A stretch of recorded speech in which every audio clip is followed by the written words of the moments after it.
Hey, what's up everyone? It's Justin here, and today I wanted to give you my first impressions on the Google Nexus 6.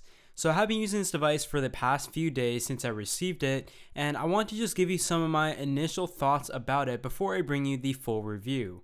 Google has teamed up with Motorola this year, and it is quite different from its predecessor, the Nexus 5. The Nexus 5 was a very popular choice among smartphone users for many different reasons, and one of which being its budget price point and also the fact that it runs stock Android. This year, however, the overall form factor, design, and the kind of approach to the device is completely different, and it comes in at a flagship price starting at $649.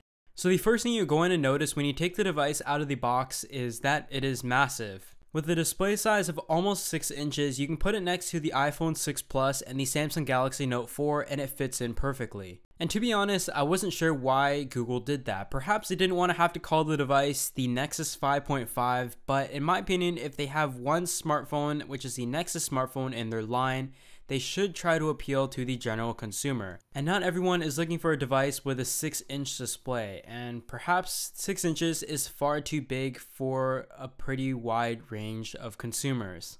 The device itself though is very beautiful, and in front of me I have the white, and it kind of is an eggshell texture and it is very smooth. It is able to hide fingerprints very nicely, which is why I often do go towards white devices.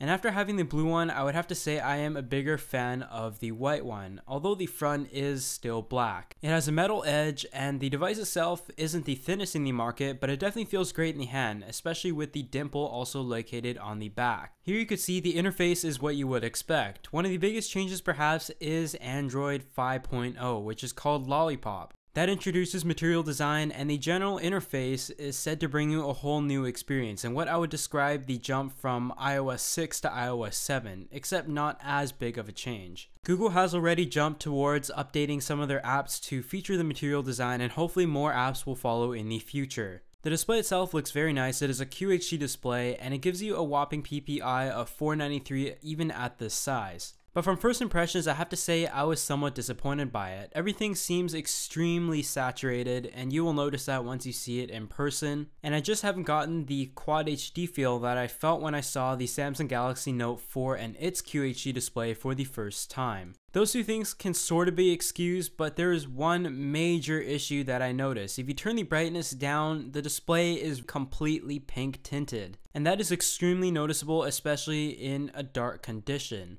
There's also been people complaining about the screen bleed, and there's just been a whole bunch of things said about the display, and a lot of which after seeing them myself to have to agree with. But I really hope that Google can fix some of those color issues in a software update, which hopefully is coming soon. But speaking of performance, the device itself is very snappy as you would expect out of its flagship specs, and compared to the Nexus 5, I haven't really noticed a difference in everyday use when it comes to the performance.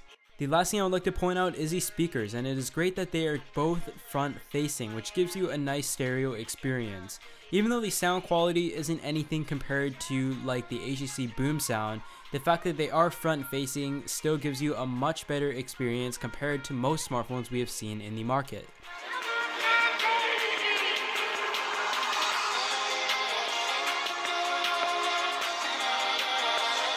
But aside from that, these are my first impressions of the Google Nexus 6, and if you enjoyed this video, be sure to hit that like button as it helps this channel out a bunch, and I'll see you all in the next one.